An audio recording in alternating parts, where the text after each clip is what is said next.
You, what it do, kinfolk and skinfolk? For those of you who are returning, hey, what's going on? We missed y'all. Welcome back.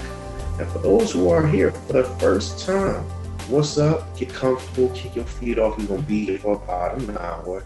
This is the second season of the Life Be Life and podcast. Season premiere. You feel me? You know what I mean? Blow the Jamaican air horns and all that. Book. You know what I'm saying?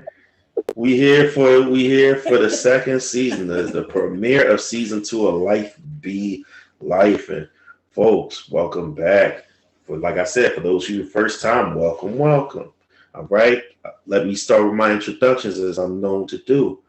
The show is hosted by the beautiful, the wise, the thuggish, the hilarious, the useful and ever resourceful Mimi, the goddess. What it do?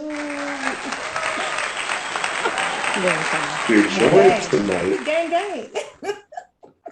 We gang, you feel me? Gang. And we are joined tonight by our awesome, also beautiful, also funny, and also definitely very resourceful and skilled. Mm-hmm. The sponsor of both the Two Kings 215 podcast and the Life Be Lifing podcast, Keish, better known as Keish with the cakes. Hey, about to start her OnlyFans. Yeah, that's right. Chef and OnlyFans. You know what I'm saying? You're going to have to subscribe for them recipes. We talking about a trained, educated chef right there. You feel me? Not just somebody making them platters in your mama kitchen because she alright with the pans. No. Yeah. All right. Listen, that's why I say OnlyFans by Keish with the cakes. Look, it sounds, baby. It sounds good. Sound real good. It do sound good, right? I buy in. Also, the owner of Simply Nashay Catering. You know what I'm saying? We'll get into her, you know, how she gonna supply your catering needs a little bit later in the episode. I got you. And they are flanked by none other than the handsome, fat, freckled, favorite coach's favorite friggin' coach. The big dog himself. Splash Charles in the building. I love it. I didn't do it this week. I didn't do it this week. I didn't do it. Thank you, because you already know when we link with him, he gonna do it. It's already somebody at my office now calling me that. So yes, he listens. I'm sorry. I didn't start no shit. Nah, man, listen. He was gonna get me sooner or later because you know Hype wasn't gonna let it go either. But what's up, y'all, man? Listen, this whole entire episode for the premiere, we're actually going to get into the Black Mafia Family Season 1. We're going to recap it for y'all because we know that Season 2 drops on the 6th. So we're going to get y'all caught up. You know what I mean? I know y'all in the midst of binge watching or trying to find time to binge watch. Some of y'all might not even watch the first season. So we going to get y'all right where y'all need to be. Yep. So that you just hop on, turn on Stars, or whatever illegal way of streaming it that you watch it, and just enjoy Season 2 straight from the gun bus. You feel me? Not illegal way you watching it. Hey, man, get it how you live, okay? Coach ain't here to judge, all right? I ain't got no gavel. I got a whistle and a basketball, but I damn sure ain't got no gavel. I ain't here to judge. What they say, blow the whistle. I ain't gonna blow the whistle on the legal streaming. You hear me? Get it how you live, baby. No, cut the cable bill. Listen, because I surely came up with free cable. So all right. That was the move back in the day. I wish I could get some free cable now. Verizon busting my head. Cut it off, okay? Listen, I would all the apps. Cut it. You can watch everything. Okay. Cut it if I could, but somebody is hardcore sports in this junk, and I'm just like, you better watch that shit another way, because I don't want to watch nothing but Netflix. Like, fucking, I barely do that. But BMF, You know what I'm saying? I'm excited for this. BMF, This is some the TV Black I'm ready to Mafia watch. family. Me All too. right, we're Ready to gonna watch get this, man. y'all through all 8 episodes in one shot. You can't stop the Starting with rain. Okay. y'all know we can't wait to get to that for sure. Listen, man, I wish I could use the freaking cut. I ain't gonna lie, I wish I could use the cut to open up the episode and to close it down. That for sure.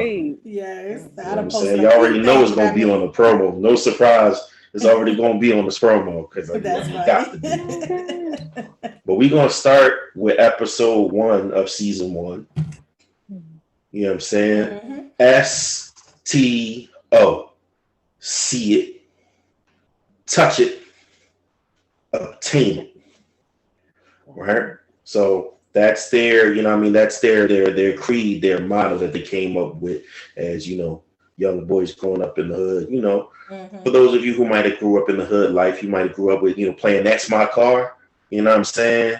The nice John rolled by and you're like, oh, that's my car. That's my car. And, you know, they didn't just leave it at that. They took it with see it, touch it, obtain it. Like we, at some point, are really going to get these things. So, just to start out the episode, you know, they show you Grown Meech coming back home from jail to start out the episode. You know, I mean, Big Meech himself. Back from jail, they throwing him this, you know, welcome home party. It's lit. And, you know, he starts reflecting because the party is taking place across the street from the house he grew up in. Then they jump to, you know, his household life, him, his younger brother, Terry, his dad, his mom, their little sister, Nicole, you know what I'm saying, all in this house. And, you know, you could already tell that, you know, they got that brotherly bond. It's supposed to be Meech's first day at work. I believe at Wendy's. He was supposed to be starting over there, you know what I mean, working there. And, you know, we soon find out that ain't going. That ain't it. Anyway, you know, Pop's thinking this boy checking in on his first day of work. Oh, he checking in for work. It just ain't that no goddamn way. This ain't that kind of work. You know what I'm saying? He going to get that work. He going to move some work. That work, to move that work. Yeah. Y'all move that work, you know what I mean? Yeah. With Pat, you know what I mean, the local drug dealer. Mind you, for those who don't know, like I said, if you for some odd reason haven't watched the first season yet, the show takes place in Detroit. Like if you don't know the history of, you know, BMF and Big Meech and all that kind of thing, it does take place in Detroit and the, you know, areas within it. So, you know, there's of course, you know, Detroit proper, but these stories kind of take places in the smaller parts. More than just the main section. Yeah, the south side. Yeah, you know. The south side, there we go. So, you know what I mean? We see what's happening there where Pat comes in as, you know, the drug dealer about to put Meech on. And, you know, Terry is his younger brother. And he's like, hell nah. Like, I want to go with you like every little brother does. And he's like, no. Like every older brother does. But then, you know, the drug dealer has his chart. It's like, man, come on, get your ass in the car. Yeah, I mean. And, you know, their lives are changed from there. You know what I mean? That's the introduction to the game. So as things go along, you see, you know, they got their crew, the 50 boys. You know, they're doing their thing. They're a small little number. You know, they rival with the 12th Street gang. And, you know, as these typical hood gang stories tend to go, you know, we trying to get more money than them. We trying to get it how we live. You know, we got these money. We got these big chains. You know what I'm saying? And the way the show goes, I feel like I've been talking this whole time.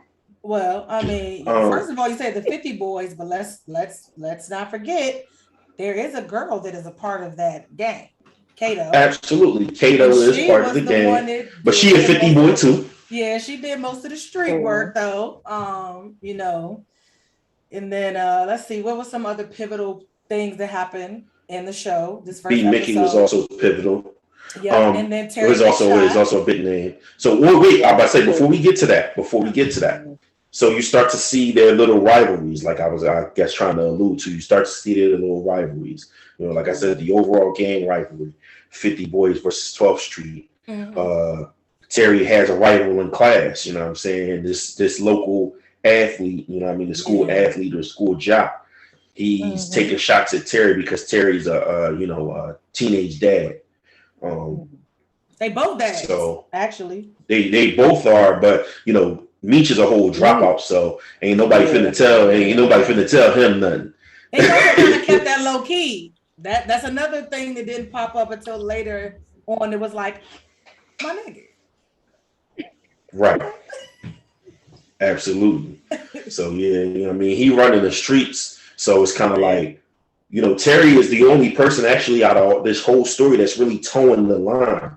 Like everybody else is, 100% committed to the grind. They on the streets, ain't no jobs, ain't no, I work here by day and I hustle by night. Like, nah, they in it. Well, I think that was because Terry was their father's favorite. And, he wanted to please his dad. So, he had to keep up appearances, but he also wanted that same life that Meech was, after. And then I guess with him, having the baby on the way, that was even more of a reason for him to get out there and get that money. So yeah, for sure. It's like he was trying to appease two different worlds. He's trying to live in two different worlds and appease people in both those worlds. Certainly, you can see that conflict within him throughout the whole season. For sure. Yeah. Yeah, it gets really heightened towards the end of the season, most of all. For sure. But another rival and pivotal character that's introduced, the man himself, the boogeyman, the 12th Street boogeyman, Lamar, man. That nigga. Man. He was a wild bull. He was beyond wild. From start to finish, you hear me? Yeah. In the first episode, when we saw him, he was coming back to his so-called baby mom's house and found that Meech was smashing her. Facts. And that's what started a lot of the bullshit. Yeah. And he hit him with his car. I thought that was hilarious. Y'all remember? He sat he sat out there until Meech came out and ran him over. Well, not ran him over, but he not ran him over, but hit him. Yeah, he hit him. Oh wow! I gotta go look at that again. I didn't remember. Yeah, told him stay away from this girl. Oh my goodness! Stay away from this baby mom. Listen, that nigga Lamar was crazy. About that. Live wire, man. Live wire, willing to risk it all. Right. And at first it seemed like he wasn't so much intent in getting back into the gang itself. He was just kind of like, well, I'm just home and I'm trying to, get back with my family. But once that door didn't seem immediately open, it's like, yeah, no, let me get to the streets now. And the guys who was running the gang at the time, J-Mo, who was running 12th Street, he tried to approach him and be like, hey, old school, I heard how you used to hold it down before we came on the scene and how you got knocked and all that. You could work for me. And, Lamar's like, basically, get off my dick, yo. Like, I don't need it. If you know who I am, you know not to even approach me with that. Right. So that's another couple of characters you got to speak on.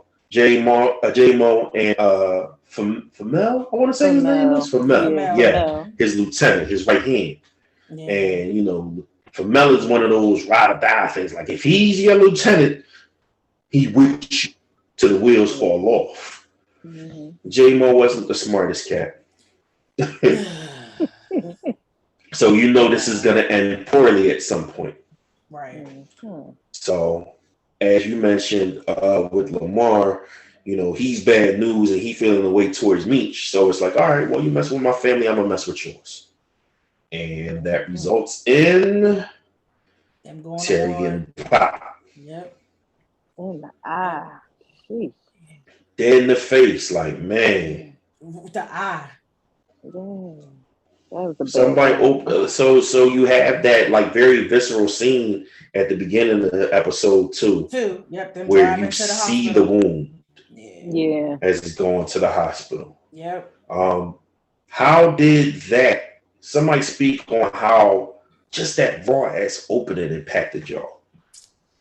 For me, I was like, this is about to start a whole lot of shit because I already knew that his mom was going to blame Demetrius, because she don't call him Meech, for Terry getting shot. That's his mama. Listen, she used the government. I already she gave knew she was going to blame Demetrius for Terry getting shot and make it seem like Terry is perfect. And ultimately, he has to kind of keep, you know, I guess towing the line of Terry is not in the streets with him. Like, they know he's in the streets, but he's not about to snitch and say, yeah, my little brother in the streets with me as well. And then there's little sister knows. So she keeping a secret too. And then you got her hanging out on the other side of town with some little boy in enemy territory. And it's just like, oh my God, like this about to be a whole shit show. And I just was kind of like, this nigga got a baby on the way. His parents think he the greatest thing since sliced bread. They think his brother is forcing him into the streets. And this nigga probably gonna be blind. Like, and a whole war about to break out behind us. I said, oh, this is going to be an interesting show. I think the first episode, I kind of was like, but that right there, that's what drew me in. I was like, oh yeah, I'm locked into this. I've watched other, BMF, stories or whatever. Right. But this one right here, I was like, I don't know about this. This 50 Cent. We'll see. But yeah, the second episode, that right there, I was like, oh yeah, I'm locked in. I'm going all the way with this one. So just like seeing that, I was just kind of like, damn, they starting out raw already. Yes, absolutely. So for me, it was just, I guess it was good TV in that scene because we all know the story. So we knew that wasn't going to be the end for Terry. But I'm like, oh my God. Like, what's up? Like, what's gonna happen? Like, it was just, I don't know. I was just acting crazy, but yeah, the same things was running through my head. He got all these things going for him. Just had a baby. Just had a baby, and then you get shot. Like, it was a mess. But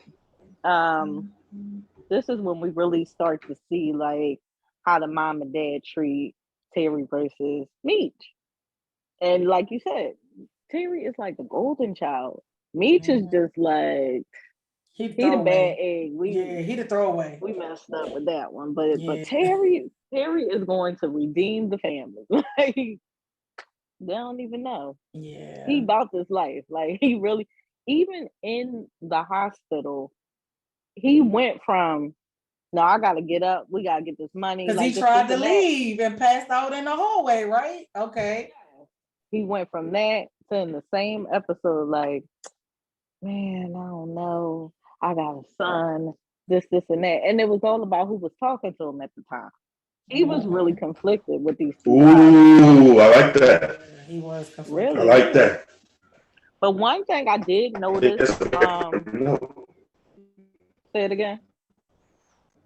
No, I'm thinking that's a very important note that you mentioned, that who he was being in the moment was reflective of who he was talking to at the time. That's a bar. And both were genuine. He was very genuine with whoever he was talking, and that's the wild part. Yeah. Now Meech, like I said, he's the black sheep, but the scene where they're in the hospital and he gets a call, and he's like, I gotta run out. I'll be right back. And they just like, well, what's more important than this? Yeah, brother, yeah. They don't even know that the sister on the other end of the city crazy somewhere she ain't supposed to be, like you said. There he go again, saving the day. Meech always saving the family, but he's always the black sheep. Yep, he always the blame for some shit, but he really is getting everybody out of the jams that they in. Absolutely, time again. Paying the mortgage, right? And all they that kind mad of about stuff. that. Yep, but if he ain't paid, where y'all gonna live? Like, so it's like it didn't matter what he did. It was just never gonna be. I can't even say good enough. It just wasn't appeasing for them. Like, they just was like, no, you're just trash. We don't want to be bothered. Like, well, the mom could live with it, but the dad wouldn't have it. Charles was not finna have it. I mean, I think because the mom still loved Meech. The mom still had this strong love for Meech. That's her oldest. That's right. That's her firstborn. Yeah. So it's like she still hoped that he wouldn't be trash. but she, you know, she kind of knew what was going on. She just wanted to be in denial. The dad was just like, listen, I'm tired of this nigga, that boy is bad. He ain't it. I don't want to deal with it. Get him the fuck out of here. Yeah, that's kind of what it was. Either him or me. Like, he was get him up out of here. Yeah. But I think one of the things too to mention when you talk about Terry, and another reason why he was favored, because Meech kind of mentions later on, like he was never even good at school. Like he might have been a good athlete, he might have been popular, but he was never good at school. Yeah. Terry, on the other hand, is clearly really, really bright. Yeah, he got that money shit down too. Yeah. There it is. It's like he's the brains behind the brains. Operation. Yep. Mm-hmm. Yep. Because not like Meech don't come up with good plans, but Terry literally is analyzing it, breaking it down, seeing plays ahead. It's like Meech is street smart, but Terry is business smart. He business savvy. And like them two colliding, like when they locked in, like they was making some serious shit happen. Like I was impressed. So let me use my basketball analogy. Meech is like the street ball player, the and one guy. He know how to put on the show. He know how to entertain. He know how to bring the crowd in. Terry is the, you know, All-American, both high school and college. The pro, you know what I'm saying? The prototypical point guard type of guy that you want everybody else to be under and follow. Yep. Because he has a clear vision. He knows how to get people on board.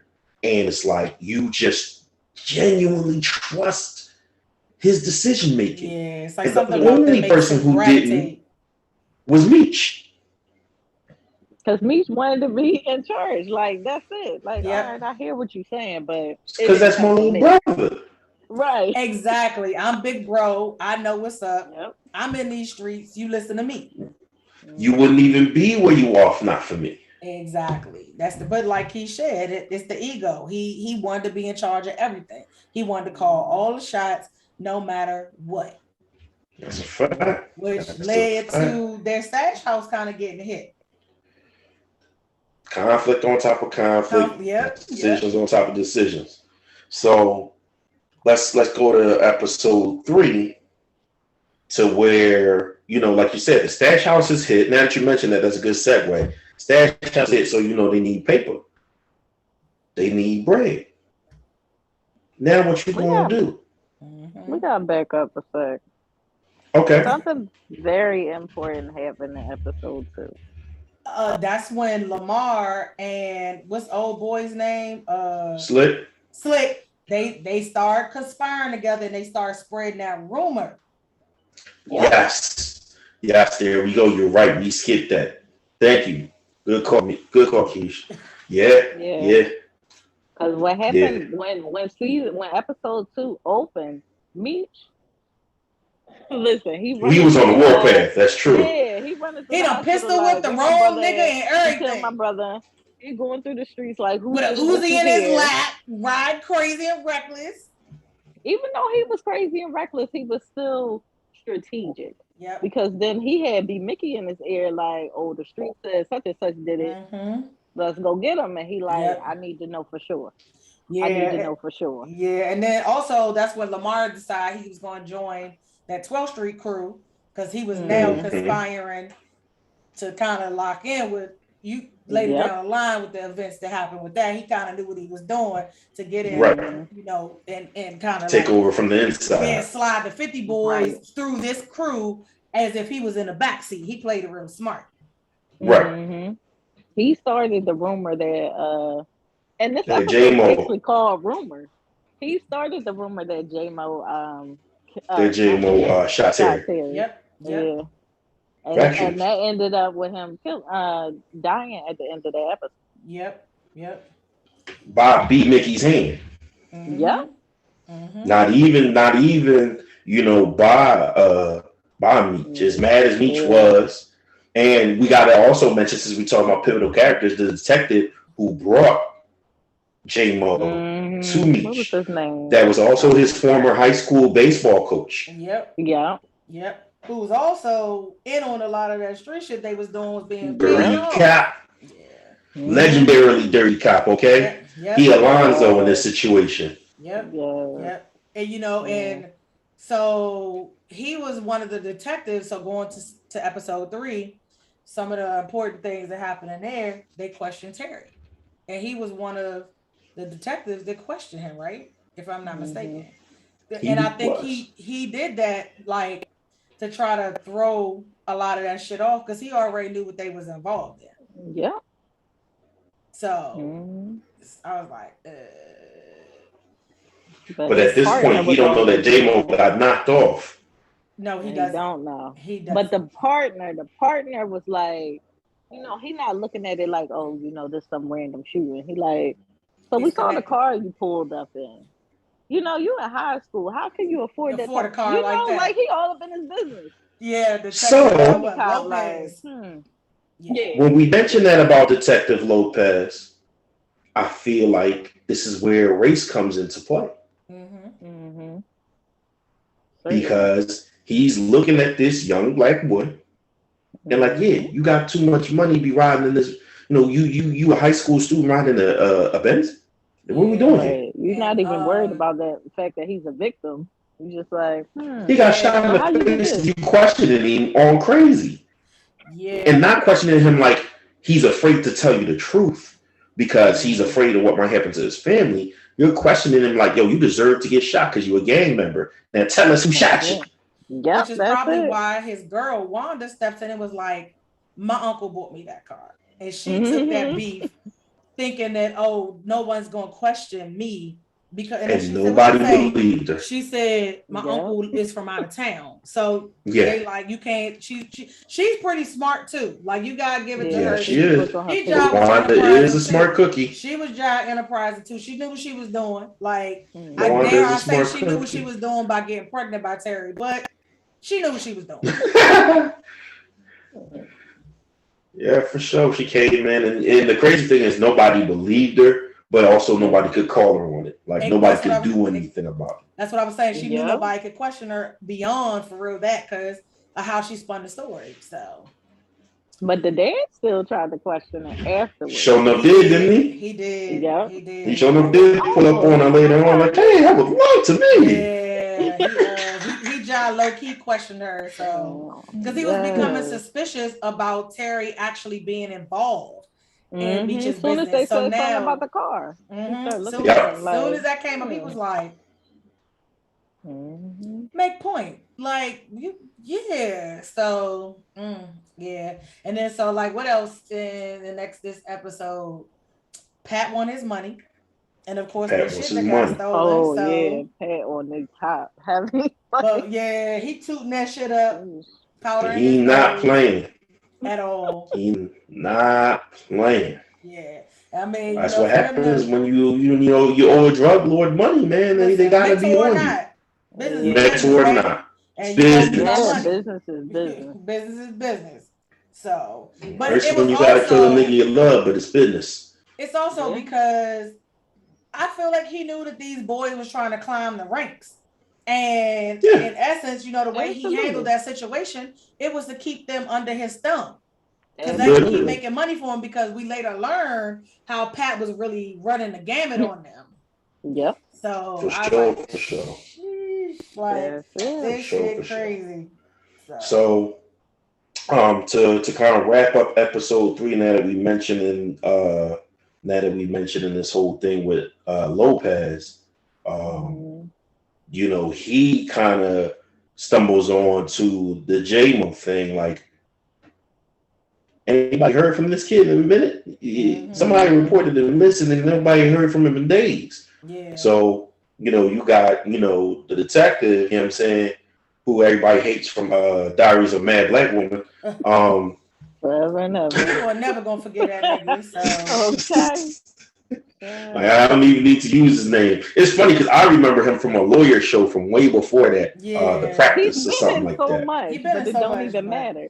And I loved him in that show, so I always remember him as Eugene. But I know he's forever known as the husband from Diary of a Mad Black Woman. Ain't shit, nigga. But But so that's when it goes off in his head, like, yo, I dropped him off to Meech to rough him up and try to find out who shot his brother, and they telling me they can't find him. Yep. And so now he knows he gotta. Now Lamar steps up and he's leading the 12th Street Boys. Mm-hmm. Or tries to. Also, no, I think by because this time he took out Famel already. Yep. He took out Famel. Yep. He took out Famel. He didn't kill him, but yeah, he tried to. Woof. He really tried to. Yeah, he definitely gave him a run for his money. Yeah, he tried. No, he left him alive on purpose. He left him alive on purpose, though. Yeah. Because he made a promise to lead the city, right? He made him promise to lead the city. Yep. Like just up and ghost. Yep. When you get good enough to lead this hospital, leave for good. Yeah. And then also that this is when that task force was formed. That narcotics task force. So that task force happens in I want to say episode. No, it's 3. 4.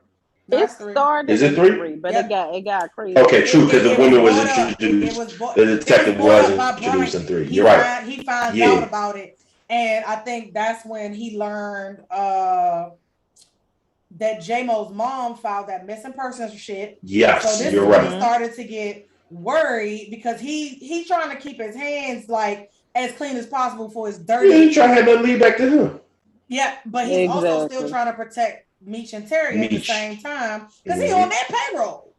I was about to say because it leads back to him. It's all about him. Yep. So and then also I said this earlier, but this is the episode where it really is a pivotal for their parents because this is when Meech pays their mortgage in this episode. And this is when the father was like on Wanda's ass and trying to like say, so I think there's more going on between these two boys than we want to like really let on. So, and then what was the other thing that was big for me in this episode? Isn't this when they started selling the burgers out of the truck? Yeah, this is the food truck. This is how the food truck is developed. Yep. This is the food truck is developed. Wasn't it? No. This was in episode 3. Yeah, we still in episode 3 right now. Yep. We still on episode 3. And then so because Terry Ben had the idea of going to the factory, and now because the stash house got hit, Meech finally had to, go ahead and see about it. But they couldn't just post people up outside because it was too obvious. Cops was coming by, what have you. Yep. And that's when Meech being the improvisationalist that he is, saw the food truck and was like, "No." The stash house got hit while they were at the food truck. So because this is when that's true. But not this episode though. So in episode it wasn't hit in episode 3. This is when Lamar comes to Kato like, baby, you owe me. And he asking her about the stash house. And so you'll see in the next episode or so if she actually tells him about the stash house. Yeah. True. So True. Yeah, because you know what? The food trucks was because they needed that money for Pat. Yep. And this is when they got that money off that food truck, he goes to pay Pat, and that's when he finds him breaking one of the drug Pat's a snorter. Never get high when you don't get high. You don't supply. And it really changed the way Meech looked at him, and Meech was like, yeah, this truck is gonna be how we make that money to get from up underneath Pat and just buy him the fuck out. Like that was kind of the catalyst for the truck being such a pivotal move for them. So, The truck did boom. That was actually him thinking on his feet because they were standing outside the factory selling, and the security guard rolled by, and he called Kato a whore, a prostitute. He said, "Just because you're not dressed that way, you and your pimp, get on over here." Yep. And so Meech was looking around like, and he, saw the flow of things. Saw the trucks on the other side of the fence. He saw this one guy. He's not, in there with the other trucks, but he's like, well, what's up? And so he approaches him, and the guy was like, basically, the permit costs too much. Meech got money, so he like, all right, well, cool, we can handle that, Yep. And that's how they got the connect. The Stone Burgers. Yeah, the Stone Burgers. Hey, them niggas was some boy child. Crafty boy. Yeah, yeah. And this episode, this is when Terry realizes he think Lamar the one that shot him. Yeah. Oh, because is this the one where it ended? They was at the bowling alley. That was yes. Mm-hmm. Yeah. Yep. With and Terry's he sees party. him because they about to get the beefing, and he's like, yeah. He realizes he think Lamar is the one that shot him.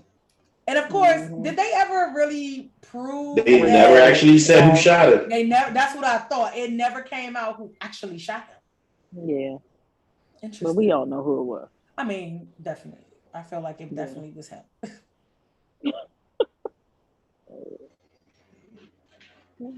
All right. So what we got in 4? So we got episode 4 where basically Lamar tries to turn the heat up. You know what I'm saying? Like you said, he had already worked through Kato, so he's finding out this, that, and the other. And, you know, of course, now he's going to try to get the food truck shut down because that's their new move. Yep. Also, he's patching things up with Mo, his baby mom, and getting closer to his daughter. This is when the baby pops up. Thanks to advice that Slick gave him back in episode 2 or so. Well, he gave him the advice in episode 1, but he really applied it in episode 2. So, you know. After a big girl in the bathroom floor. He fucked up. That was wow. Yeah. That poor old lady was sitting out there just. That Lamar, like I said, Lamar was a wild ass dude. He didn't care about nothing. That man said, "Listen, I just came out of jail. It is what it is. Yeah. It is what it is. My baby mama ain't getting it up." Me, like, ugh. Yeah, I ain't gonna press my face on no bathroom floor. I'm cool. Listen, that was wrong. So she ain't cared. She wanted to get there. Okay. All that noise she was making. She was. Yeah. Then came out like same time next week. Like it was nothing. Yes. It's here. Man said same time, different position. Yep. Yeah. But yeah, so they making big money off this truck, and they decide they're gonna ask Pat for more work, and he tell him no, because he already know what's up. They getting money somewhere somehow, so he basically is like, no. And this is when they try to get a new supplier, and who they get the new supplier through? Pat's right hand. Yep. And that shit goes out. No Pat felt the way about that. Because he shot the nigga Rock, right? He offered him for that. Because he was like, yeah, you ain't about to be setting me up for the fail. I was just like, Lord, that was wild. This about to be all bad right here. Yeah. And this is also when we find out that the stash house actually does get robbed.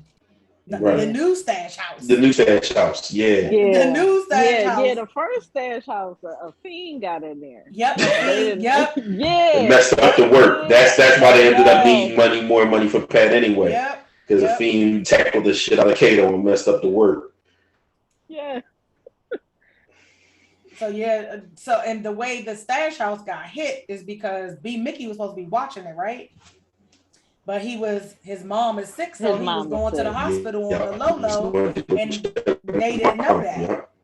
So they took the opportunity to hit the house then.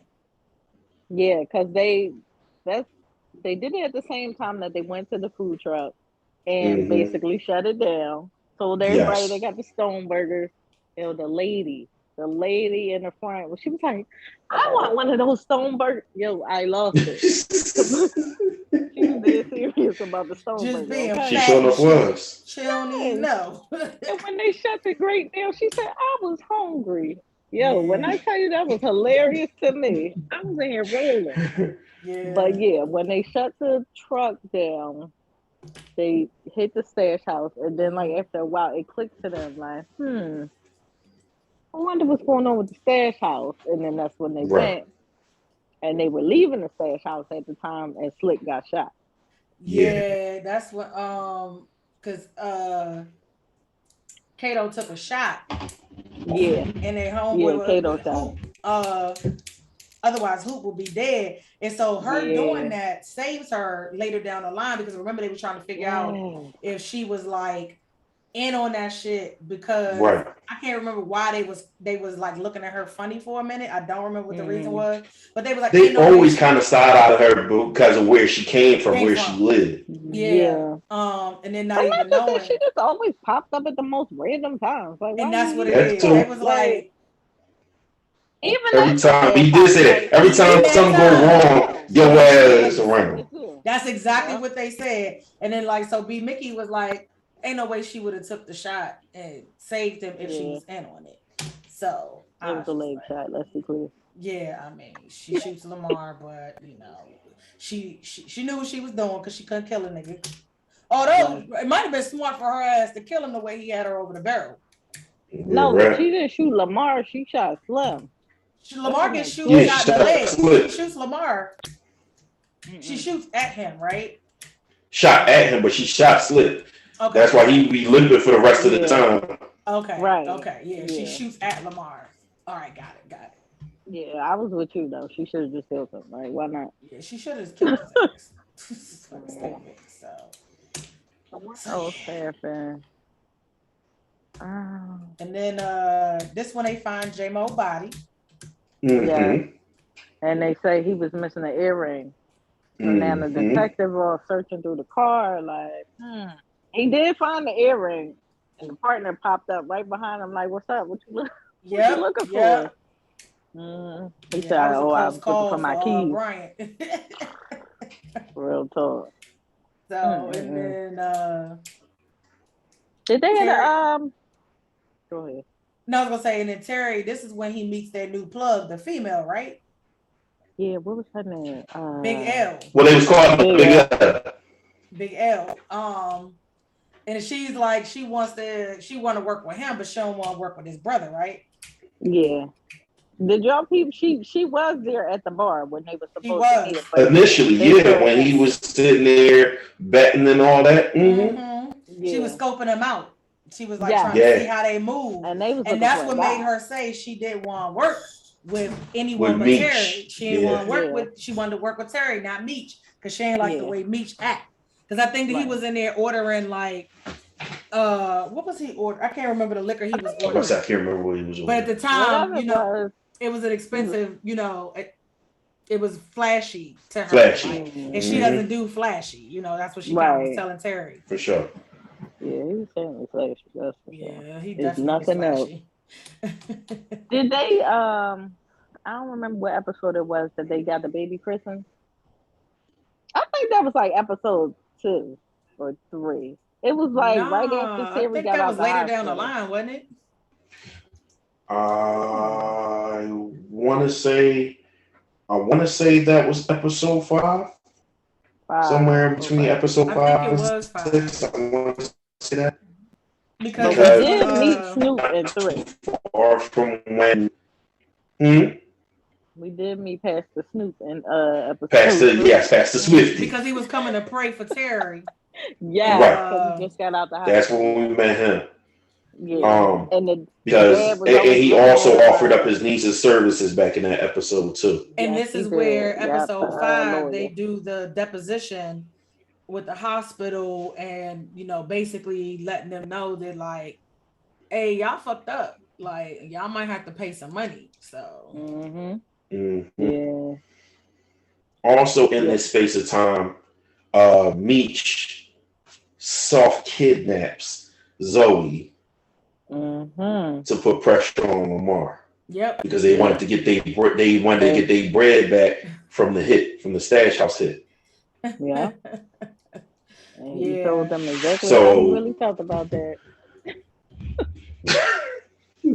So with that whole thing, and granted, he didn't do nothing to it. He wasn't aggressive because he already knew Zoe, and he wasn't going to get something to eat. He already knew. Yeah, just kept her out a little bit longer, and just used the threat of having her too slick. Like, yo, this your man daughter. I'm off the little girl if you don't tell me where we could go get our shit back at. Yeah, she wasn't even Lamar's daughter for real. Right. How about that? He made that clear. He said, offer if you need to. Do what you must. It was wild. But at the end of the day, you know what I'm saying, Slick ended up, he ended up giving up the information, he ended up giving up the tape.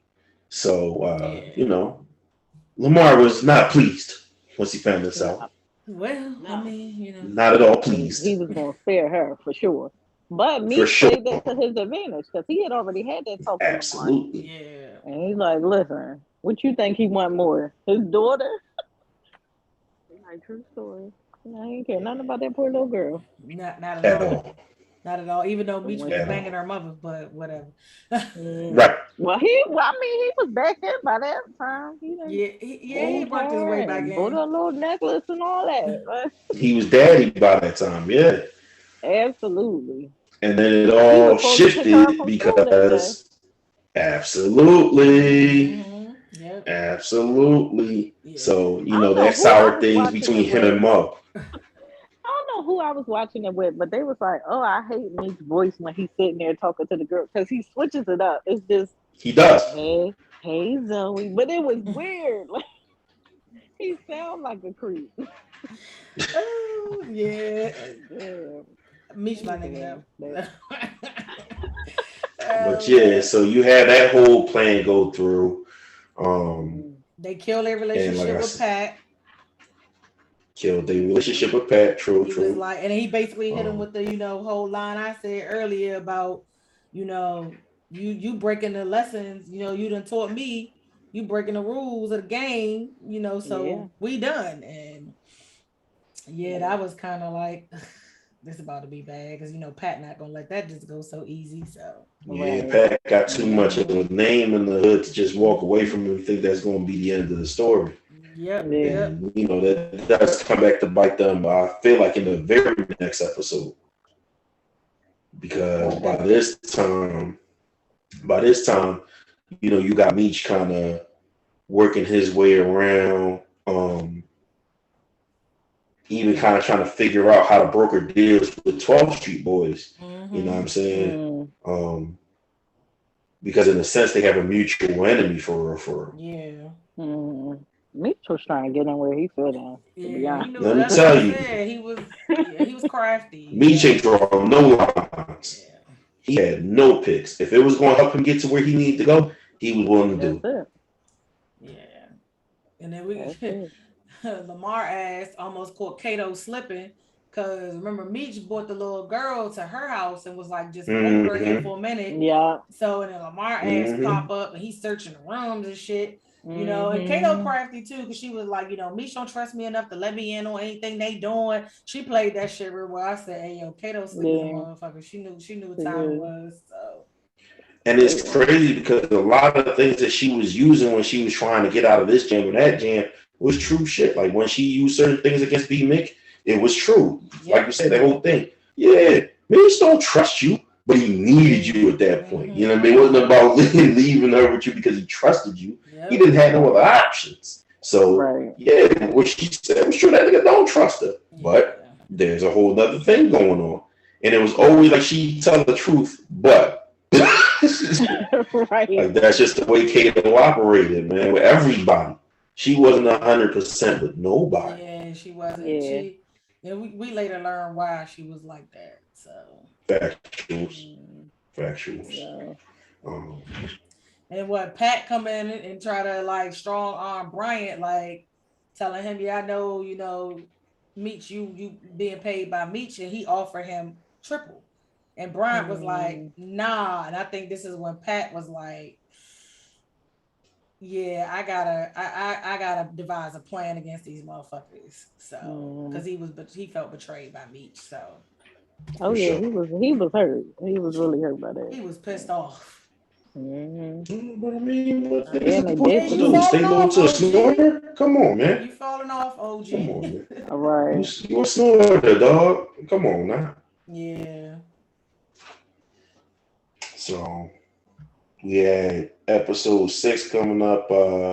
We rounding the home bases now. Yeah, this is when their mom strictly business. Terry been lying about being a part of that crew. Yep. How she found this when she is this when she heard him and Meech talking? Yep, because Meech snuck into the house to talk to him about the new product. Yeah, and he slipped up and said something about kidnapping Zoe too. Yep. That's what really got her. Yeah. That's what really got her. Like, oh, they into all types of stuff. Yep. Kidnap. And then that other detective sees Bryant getting that envelope. Well, actually, she didn't overhear about the kidnap. The kidnap thing came later on. Once mom and dad was trying to put pressure on him later on. After I want to say episode 7. Yes, in episode 7, that's when they find out about the kidnapping. Because that's when Charles finally decides he's ready to go. Because remember, his whole thing is, I don't need these goons following me, and I ain't going nowhere out this house that I built. He said 1,000 times in the season with my own 2 hands. My own 2 hands. That's not stuff you old so, like what? But no, right. It was that somebody got killed, and he was like, people are getting hurt because people are getting killed because of what we did, and that's when she backed up, knocked the glass over, and it broke, and they realized, oh. Shit. Yeah. When Pat killed Rock and made them bury his body. And made him bury it. Yeah. Yeah. Yep. And that part really like shows you like, oh, they kids. Like, you know what I mean? Like they real life kids. Like like they're grown men playing these roles, so we don't see them as kids. They like high schoolers. But that's the age they were supposed to be playing. Like because Terry's still in high school. He's not even a senior. Right. He's like 16, 15. He's not an upperclassman. Yeah. So when you, because I think Meech would have been like a junior or senior, right? Meech would have been a senior. Mm-hmm. So when they had to do that, like to see it, like, oh, this is new to them. Like, you know what I mean? Like they weren't ready for this shit. Right now. Exactly. Yeah, and then I think this is the episode where that detective see Bryant getting that envelope, and he realized, oh, this nigga is crooked. Yeah. Is this the same episode? Lopez too smart for his own good. Yeah, it really is. Yeah. Is that the same episode where they had the witness? The witness popped up, the guy? Yes. Yes, it is.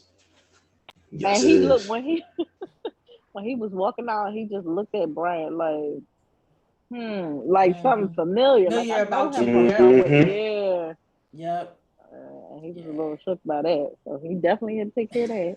Yeah. So, and I know I know you were rounding in the episode 7. I think this was the episode where everybody started kind of like hopping on dicks, because who did they bring onto this episode? White Boy Rick. And you know that movie had just come out before BMF. So was that the last episode or no? Which one? 8 was the last episode, but 8 was the last episode. 7, White Boy Rick. Rick was introduced. Yeah. Yes. Because Meech walked up, dapped him. I remember that. And he was like, "Who's that?" Oh, that's White Boy Rick. You don't know? And so I don't recall in this episode he is played by Eminem. Yes. Yo, I don't remember that being the case. Yes, he was played by Eminem. That's why I say he looks so fucking goofy. Like I remember seeing it. And Eminem got these eyes that bug out whenever he's trying to be intense. So that's how I knew it was him. I didn't even. Because he was like trying to seem like he was this shady guy on the corner, and I'm just like, come on, man. Y'all know what we forgot about in episode 6? Who? What? We forgot about 2 deaths. In episode 6? Yes. Who died in 6? To close it out, to close the episode out. So in episode 6, like I said, because of everything that goes wrong, Lamar loses his shit. Yeah. He tries to go back to Mo. She's upset about the kidnapping. Cuts his water off, as he says. Yeah. So he goes back to Slick house and he's like, now I just want war. That's it. I just want war. That's all I'm trying to be with. And Slick is trying to, smooth things off with him being Slick. And he's like, yeah, I'm not trying to hear that. I don't know why I thought it was episode 7. Yeah, no, that was episode 6. 7 is about the second death that I'm going to mention. That's what takes place in episode 7. With the outcome of the next death I'm about to mention. So Slick is like he sees that Lamar's losing his shit, and that the closer he is to Lamar, the closer he is to death. Mm-hmm. So he first came in the crib not even knowing Lamar was there. He calling for him, looking for him. He don't hear him. I'm packing my shit. I'm getting away from this thing. Lamar is in there playing the Space Invaders. And that's when, he has a conversation with Lamar about, she cut my water off, man. Gotta go kill them light-skinned boys, man. We gotta go. And he's like, man, this gonna make it harder to do what we have to do. Mm-hmm. And he's just like, spaces out and then starts hitting it with the jam. Yeah. You can't stop the rain. Yeah, with the fingers. When it starts to pour. Slick mid-sentence was like, no, I'm getting the fuck out of here. Let me tell y'all. Left, not went to I was not watching this show when it first started airing. I kept seeing all these Lamar memes, and I was like, who the fuck is this nigga? I kept looking, and then somebody was like, Lamar, wild ass nigga, BMF, and I was like, oh my god, I'm not about to get sucked into this show. And then look what the fuck happened. I got sucked into the show. I was Lamar's that kind of bad guy, man. He is. Yes, he definitely is. So he is that kind of bad guy. So Slick was just like, nah, I had enough. Yeah. Gets his stuff, even grabs his strap, but by the time he makes it to the door, stab him up. But he put it in his hands. Like, why you ain't just keep it in your hands, sir? Sir, come on. Listen, he was smart. My favorite movie. This has nothing to do with the show, but my favorite movie is The Usual Suspects. Yes. And there's a scene in it where there's boogeyman type character. And is the only survivor from this incident that involves the boogeyman and these other criminals. Mm-hmm. And the detective asks this lone survivor, you saw him. He had his back turned. Why didn't you just shoot the motherfucker and kill him? Mm-hmm. If you cared about him, about to kill the guy that you liked so much, why didn't you just shoot him while he had his back turned? Yeah. And the boy says, what if I miss? Like, he's that scared that he won't take the shot in case he misses. Even I remember from The Wire, Omar said, if you come for the king, you best not miss. And it's the same type time that Slick was on. If I come out here with this gun, I already know what this boy about. Mm-hmm. Am I going to be able to get a clean shot off if I just walk out here with it? Now, let me tuck it. Let me tuck it. And then if he wild out, I'll pull it if I need to. But his whole thing was, I'm going to just bug out. I'm going to just get the fuck out of here. He busy singing and shit. No, I'm going to go. He think he'd have lost temptation. I'm out of here. He's going to walk out the door. I'm going to get this stuff later. Like, what? Listen, I would have been gone. And straight up, the whole death scene trying to crawl up out of there while Lamar just sit in the chair singing the song. He no words, just the same old part of the hook. Right. And Slick dies. Mm-hmm. So then there's the other death that I gotta mention. The other death that I gotta mention later on, because again, Lamar's on a warpath now.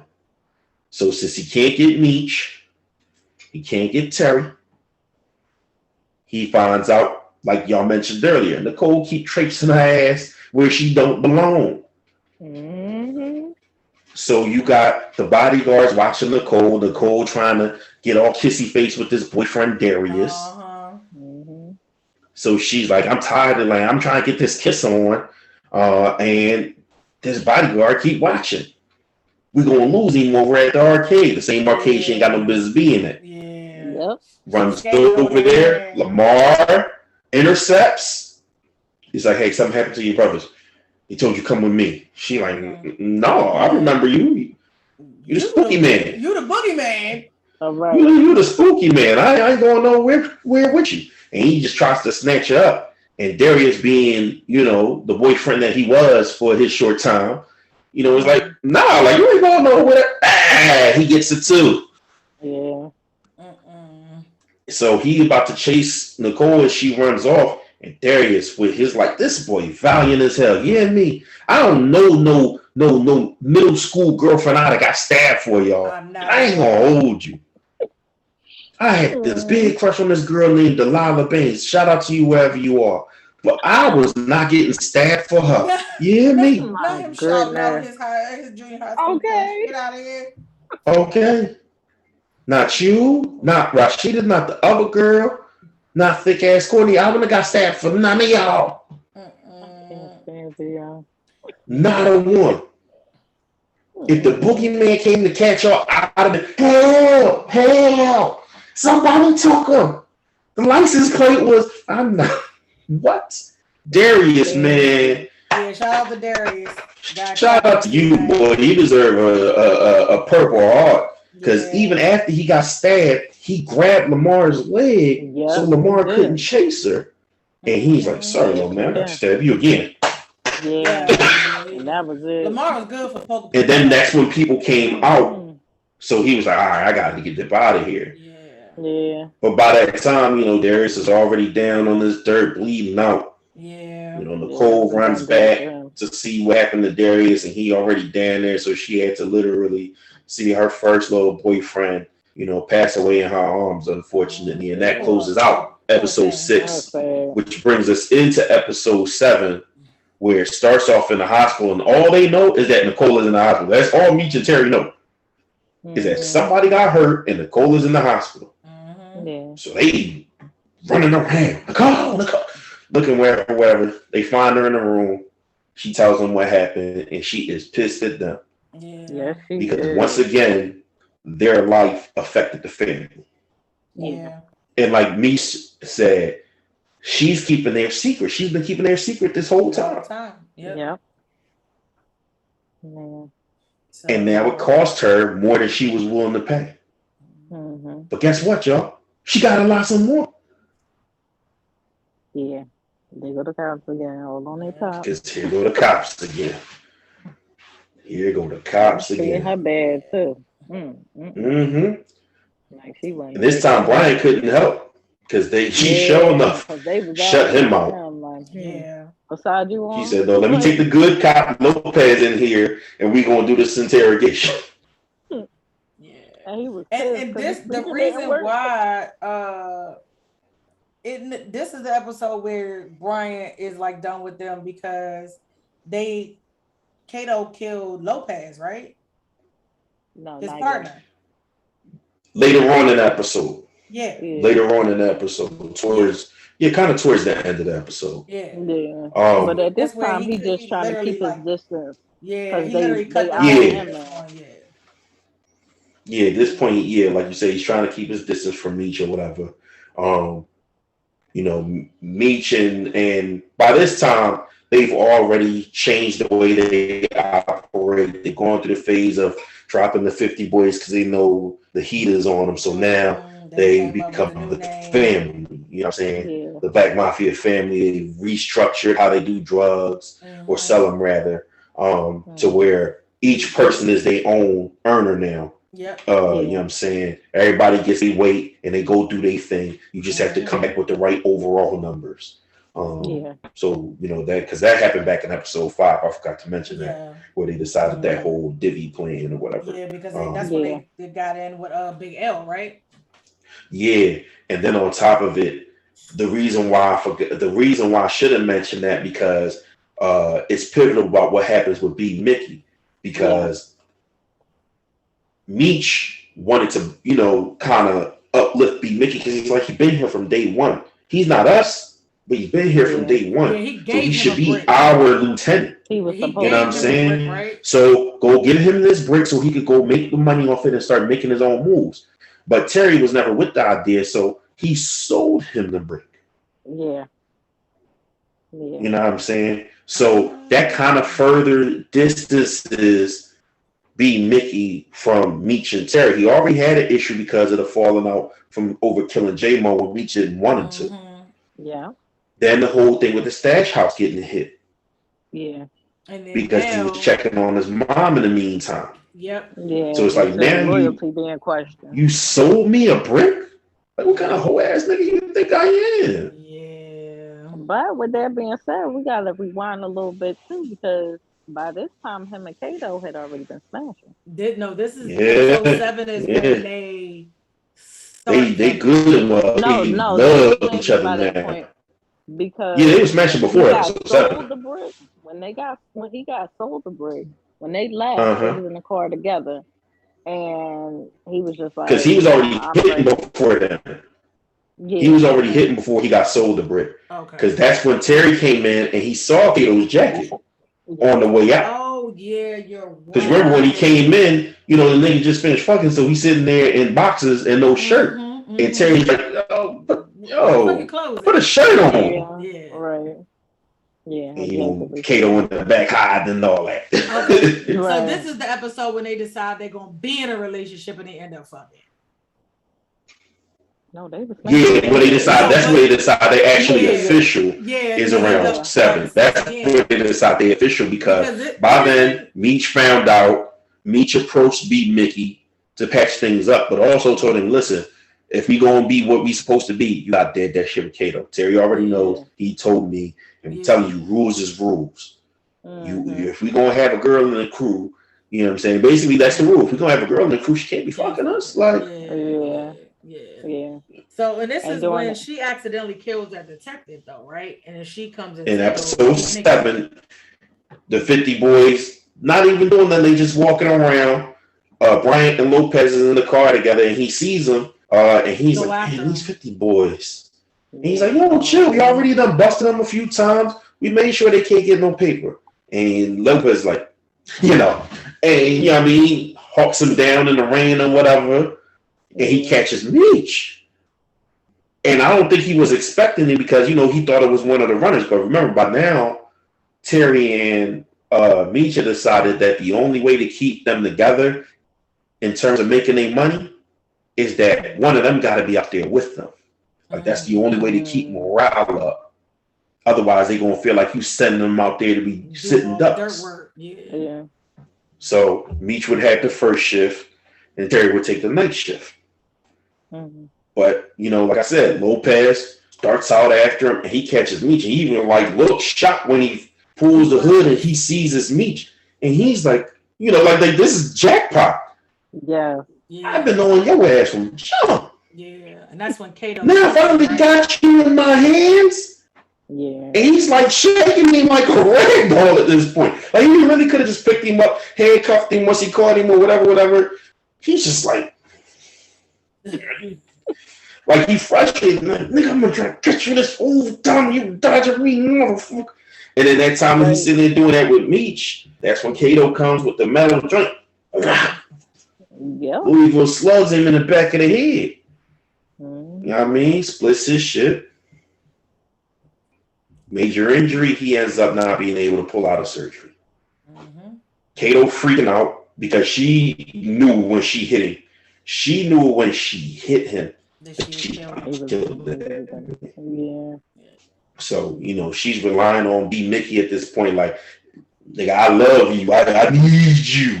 I don't have nothing else. And, he with it. He like, no, you got me. If you need me, you got me. Like, we got each other. This is what it is. All the while, she trying to get close to him, and she dodging Lamar. Yeah, because he pop up at her house, and this would be Mickey. In the same episode, yeah.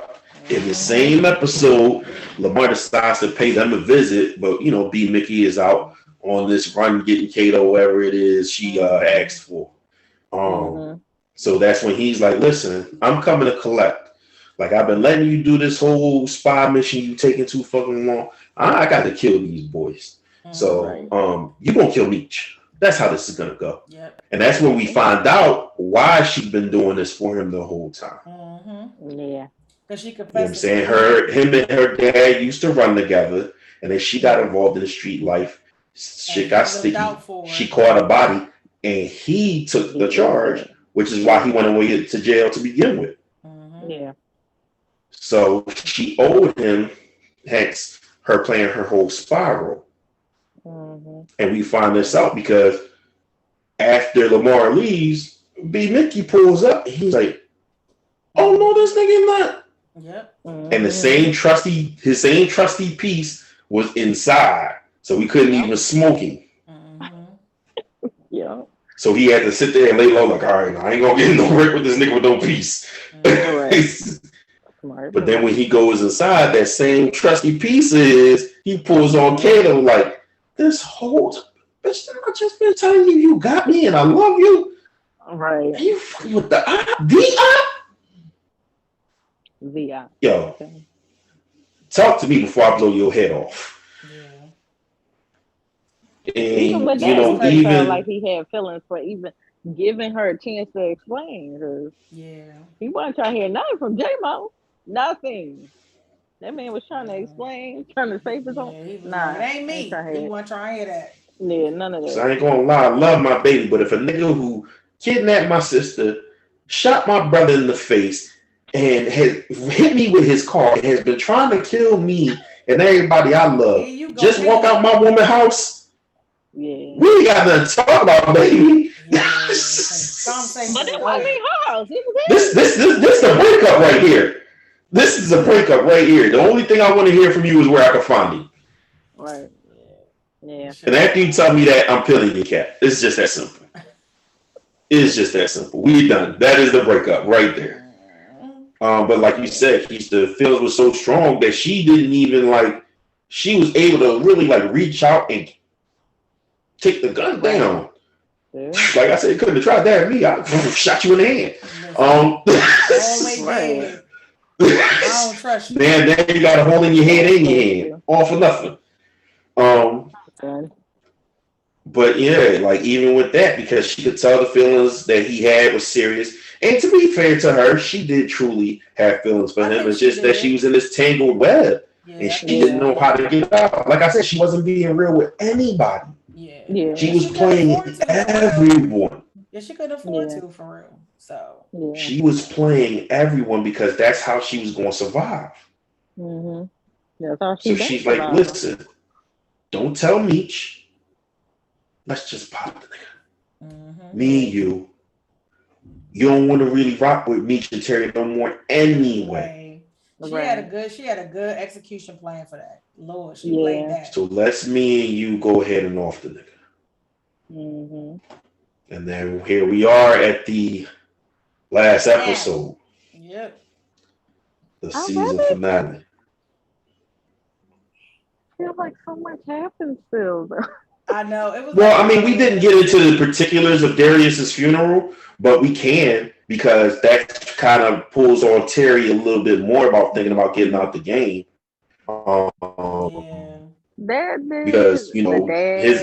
Because Darius's mom, the way she cussed out Mama Flannery, where she cussed out Wanda and basically said your son should be dead, not mine. Like that stuck with Terry. That stuck with him. And Wanda, catches LaWanda. The mom catches LaWanda on the side and is like, look. Yeah. You lied to us and you let that man scheme and sell drugs. Now you're gonna help us get him off the shit. But the mom crazy. You gonna help us turn him. She didn't want to. Mama saw it all and didn't want to. Yeah. But don't blame everybody else. Like you see it too. Like come on. That's how moms in the hood be when they be selling drugs, man. For real. Either they all the way in for a penny, in for a pound, or they busy sitting there denying it the whole time until somebody gets smoked. And now it's all of a sudden, I gotta get my kids out the streets. I gotta get him off the streets. Like, you got 3 bodies on him, Mom. Shut up. Right. Yeah, her story was changing too throughout the season because after a while, for sure, she was talking to the husband like, "Listen, they cool. We need to worry about us." Yeah. Mm-hmm. When did they get the settlement? Was it the last episode? Oh yeah, the settlement. This was this episode where it comes in episode 8, because in episode 7 she had to go back and mom had to go back and beg Shorty to take them back on, because in episode 6 dad had snapped, because they had the whole thing like, okay, well, if we offer him the settlement, he'll quit selling drugs because he won't need the money. Hey, we ready to take the 100,000 or however much it was, ready to take that money. And she's like, yeah, no, that's off the table. I told y'all that. I told y'all then y'all had a decision to make and y'all lollygag. It's not there no more. Right. And then that's when, Charles cussed her out, called her conniving and all this type of stuff. And she was like, I'm going to send y'all my letter of termination tomorrow. I don't have to take this. I don't have to take this. So, yeah.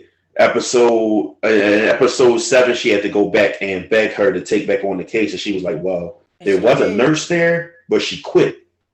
And they actually got the nurse. So we got to go find the nurse that quit. Yeah. And in episode 8, they located her and was able to go ahead and get things done with the suit so that they could get the bread. On the surgeon's breath. Yep, on the surgeon's breath. And so they was like, all right, we're going to give you this cool $230K. Beat it. But it was like some short change afterwards. And this was the killing part. Terry couldn't touch it until he was 18. Yeah. Without his parents' consent. Yeah. No, not even without their consent. The court had to agree. The court agreed. Yep. Until he was 18, he couldn't touch the money until he was 18, or unless he gets his parents' consent. That was the deal, and a judge approved that. Yep. And this is when shit gets sticky, because the father is kind of like, oh, well, I got this car service business that I could take over, and it grossed this, that, and third, in a year. And he's like trying to tell Terry, you can make real money and it don't gotta be street money. And I think this is what kind of like changed Terry's mind. And then we gotta think about when he had that whole event at the school, and the teacher was like, you smart and you like fucking up your education for what? Like, I told you I needed you to be here. I told you I gave you this opportunity. Like, you blowing it. Like, I think all of these things it was like a culmination of things for him leading up to, man, this street shit might not be for me. Or maybe the street shit with Meech might not be for me. Because now his baby mom in his ear like, you don't need that nigga. Like, he is getting us in a world of shit for no reason. And she told me, the game with me and your son. Yep. The game with me and Terry Jr. Because like we said in episode 7, mom's got in her ear and was like, listen, I know you want this money for your family and all that, but you almost lost him. Yeah. And eventually you're going to, if he keeps on this road. They were in jail. That's how this goes. Hey, you might lose your son. And, she broke down and was crying and all that. And then, listen, the funny thing about that scene, right, because she caught her when she was coming from the bathroom. Look, mom's is cracky, too, when she wanted to be, like you said. Because she was like, shh. Yeah, okay. Girl, shut up. I don't even nobody up here hearing you crying, thinking I made you cry. Right. Girl, go ahead, do what I said to do, but shut up. But shut up. And sure enough, LaWanda gave him that ultimatum. Like, listen, we here and we chilling in this place right now, but go ahead and take you a moment to think. Me and your son on the game. Yeah, because so like you said, all those things, huh? Because she moved when she gave him that ultimatum, and he decided to stay in the game, and she left, right? She went to the uncles. She went to the uncles. She went to the uncles in episode 8 because he made his decision. So, now you got everything coalescing and heading towards the conclusion. Yeah. Because the 12th Street Boys have already turned on Lamar. He's wounded. Yeah. You know what I'm saying? They literally shot the nigga. So he's hiding out. And he gonna get B Mickey to offer. Right. Yeah. They done re-up from Big L yet again. So they got the money like rolling in now. They got that solid. Yeah. And then comes that final showdown, like I said, with Lamar, like, and how they set him up, because he's depending on Kato to deliver Meech, and she delivered, but not in the way that he was ready for. Yeah. So he gets gunned down. Yeah. You know what I'm saying? Yeah. But then Rightfully Kato was trying so. to run, right? I feel like she did, because they ended up in two different places. At first, they ended up in two different places. Yeah, she and was then trying that's to when get B. away, Mickey and caught then up to Mickey her. catches her, and he ends up shooting her, right? Okay. Yeah. He was she really tried that smooth talk, and he was just kind of like, nah. Like, he was really like, because she said, "I love you," I think, and he said, "I love you too." I love you too, and capped her right in the head. Yeah, they both meant it, but his was more so for sure. Like, I love you, but I gotta do you. Yeah. That was a little sad, but I felt for B. I felt for B in that situation, man. I felt for Kato too. Because, like I said, I'd have did that from jumping the crib. That don't mean it wouldn't have hurt. Yeah. Right. Because this whole time he was looking at her like she was fine or whatever. So it was like, let's tap some skins or whatever. But then y'all were literally going through all this shit together. Life and death, trying to make money to survive, being shot at, your money getting stolen, all these things that's going on.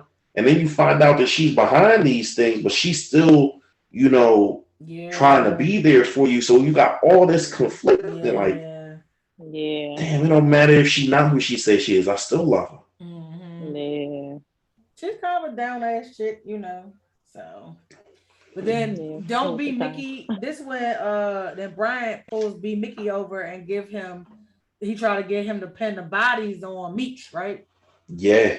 Yeah, because he got real drunk after that, and then the mom driving came crazy. And he left. Yeah. So. And they found his gun. Yeah. Terry said he gonna go ahead and go on to business with his dad. So it looked like this the end of the Flannery boys, as we know it. But by now y'all done seen the preview, so y'all know that ain't the game. Yeah, I mean, but it's just a matter of how does Terry get brought back in? Yeah, but I don't know. I guess because I know the whole story and like how they actually end up not really working together. They end up like being completely. Yeah. So a lot of people probably like me, like, oh damn, it's early on, but not really. Like later down the line. So yeah. But did you watch the documentary? I've watched a few of the BMF documentaries. I mean, I guess because I'm such a Jeezy fan, he used to always like talk about Meech and all of that. It was just kind of like, is that the same drug dealer nigga? Because when you grow up, like, then you find out this nigga was really in a club with Meech, like, blowing money, like they was buying houses, like, and then I just kind of like, damn, like, I mean, Jeezy still be hollering free Meech to this day, so. I love Jeezy. Yeah, him and Pusha always be shouting him out. Yeah. Interesting story about the, Black Mafia family and the Flannery brothers. Definitely goes down in drug dealing history. Top tier. For sure. I'm excited for season 2. Me too. It's been a long time. Yeah, I ain't really been watching TV, but I'm about to be watching that shit. Like, I can't wait. Listen, I already know I'm gonna go ahead and I'm gonna be watching it. So, for those of you who are still here, that is going to be our new feature replacing the touch and go for the season. We are going to watch with you guys. We're gonna recap episode by episode. You know what I mean? Keep you guys locked in. So instead of trying to throw everything at you at once, like we did with this, we're gonna be talking about it with y'all. Like, we're gonna be on social media, Instagram. I'll be on Facebook. You know what I mean? So yeah, we're gonna talk about it with y'all. We're gonna see what y'all see. Make weekly predictions. Things like that. stay engaged. Predictions for season 1 now. Predictions episode 1, season 2. I ain't gonna lie. I'm not exactly sure what to expect because like the trailer. I saw that they throwing a whole bunch of new people. Like through the commercial, I'm seeing they throwing a whole bunch of new people in. It's not just like people who was already in the background is getting promoted. It's like y'all got Lala coming in, y'all got Leslie Jones coming in. I was like, who are these stars? Monique. Right. I was like, oh, they about to be doing too much. This is when it started 50ing. Like these episodes about to be on their 50 shit, that power play shit. So I was like, I hope they're not fucking up this season with all of this. I'm about to say, I don't know what 50 and Lala got going on, but he stay. I see he gonna just keep hooking her non-acting herself with acting roles. I thought she was dead in power, and that was gonna be the end of that. Nah, it's that new body she got. He trying to new body she got. That's not the old body, that's for sure. Yeah, it definitely ain't the old body. So.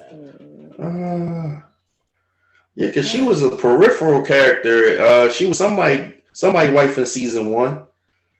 In the first episode, she was somebody in the club, right? Yeah. I don't even think I remember boy name, but he was just like, such and such, that's his wife. Because she had walked up on Terry. She had walked up on Terry. Yeah, he was checking her out and type stuff. Okay. So, seeing where she come into play, like I could kind of see that, but I have no idea where Leslie Jones gonna come in that, or these other people that they throwing in there is gonna come in that. She almost like she about to be in the club for them or something. I don't know. First of all, Monique. I wasn't trying to be. I don't know what to expect there. No, you can never know what to expect. Ever. Right? Who knows if she gonna make it through the season with her crazy ass. Right. Off camera things be a thing. Yeah, so I'm very interested I'm actually going to watch it tomorrow when it airs. I'm not going because I'm one of those people that like to watch it after it airs, so I can just fast forward through all of the commercials or binge watch. No, that's gonna be me watching this Saturday night. I ain't even gonna hold y'all. That's gonna be me watching this Saturday night. Oh, so you're not gonna watch it the night it comes on? You're gonna watch it the next night? Yeah. I don't know if I can wait. I think I'm too eager to see episode 1. Well, then you need to be live tweeting or live posting for the you need to get involved with our family. You know what I'm saying? I can do that. You know what I'm saying? Go ahead and hashtag it. Yeah, y'all. Listen, I'm already throwing it out there for y'all, yo. Listen, just being Mimi. Look for her on Friday night to be watching the show right along with y'all. Page. We never know. Listen, okay. Mimi the Goddess is gonna be watching the premiered episode with y'all, making little. But what it's gonna be on Just Being Mimi, what it's gonna be on Life Be Lifin'. Either way, look for Life Be Lifin' BMF recap. Okay. Look for that hashtag. I'm telling y'all right now. I'm gonna take over the man cave. Surround sound. You know what I'm saying? I'm telling y'all right now. Look for that. She might have some clips of me, her watching it with y'all, or making little comments while stuff going on. Listen, I think that'll be fun as hell. Okay. I think that'll be fun as hell. You know what I'm saying? So, you said you'd be asleep. I don't come on at like 8 or 9 o'clock. On Friday night? I thought it come on. I thought it come on. It's not power and shit that be coming on like at the dead of night. It's coming on earlier than that. I think it's 8 or 9 o'clock. Let me see. I'm thinking. Listen, I watch mine on the app. Okay, so the very first time it's midnight. Yeah, I told you I don't do no real cable. I wish. I got the Stars app. I got the Showtime app. I got Disney Plus. All that. Like, I'm not paying no cable bill. I ain't mad at it. I be apping too. But for sure, I look forward to seeing how that goes. You know what I'm saying? Maybe she'll even treat y'all and go live for like a couple of minutes. I might. Who knows? We'll see. Who knows? Like I said, just keep an eye out for that. At 8 p.m. 8 p.m. Tomorrow. So that's what it say. I checked, tomorrow. But I will confirm when I go look on my DVR and see when the recording is set for. So for sure, look out for that. Life be life in. I might tag you in, Keish. BMF. Hashtag. BMF season 2. There we go. We'll probably say X2. I ain't gonna make her write out the whole thing. I might do BMF. SZN, 2. You know what I'm saying? Season 2. Right. But make sure to look for that hashtag when it drops tomorrow night. Make sure to interact with our stellar co-host, okay? It'll be fun. I'm sure y'all have your own opinions. I'm sure y'all mentioned stuff that we didn't mention in this recap. Feel free if we missed anything, drop it in these comments, drop it on the Life Be Lifing page. That's LIFEBLIFING on Instagram. We're still debating whether or not we're going to do a topical page for Facebook, but I'm just throwing that idea out there. If y'all feel like y'all love that idea, then y'all let us know. If y'all feel like we shouldn't, also let us know. But yeah, for sure. At midnight, and it's airing on the actual cable channel on 8 p.m. because I'm seeing both. So it says at midnight, January 6th. I will not be up watching it tonight. Yeah, I was going to say I've had a long day. But then it says Friday, January 6th at 8 p.m.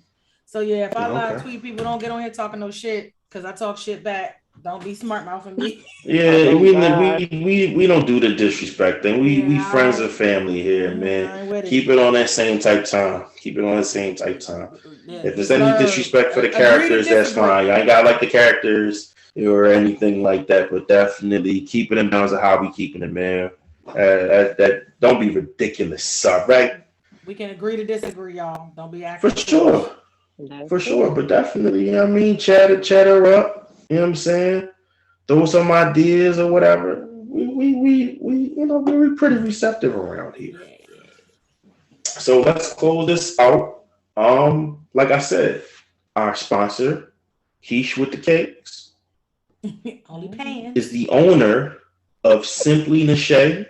Simply, if y'all can't spell Simply, it's a damn shame. Y'all need to spend less time on the internet and more time reading. But it's SIMPLY Nashay NACHE, all one word. All one word. Hey, but she sat around you because you started spelling the shit wrong. I didn't I? Oh, Lord, that's tired, not illiteracy. Okay, that's fatigue, not illiteracy. Definitely tired tonight. But for sure, check her out on IG, man. She'll handle your catering needs. You baking, cooking. She could do both, okay? Well, they say get you one that could do both. She could do both. She could come to your event, have the sterno set up, have the, little trays and make it look neat. You know what I'm saying? Organized style in a particular way. Color coordinated, tablecloths. That's it. What you need. What event you got? I got it. You know what I'm saying? She gonna make it happen. She gonna make it happen. Listen, I done showed some of the platters she made, but I've also been in events where she's actually catered to. So when I tell you, I ain't just telling you hypothetically. I'm telling you, the woman does the damn thing. All right? Firsthand, that's a fact. Yeah. That's a fact. Okay, this girl even freaking decorates for her own personal stuff at her crib, okay? Freaking little get-togethers and stuff, okay? So you have something professional that you paying her to do, it's gonna be tough. It's gonna be tough. I put my stamp on that.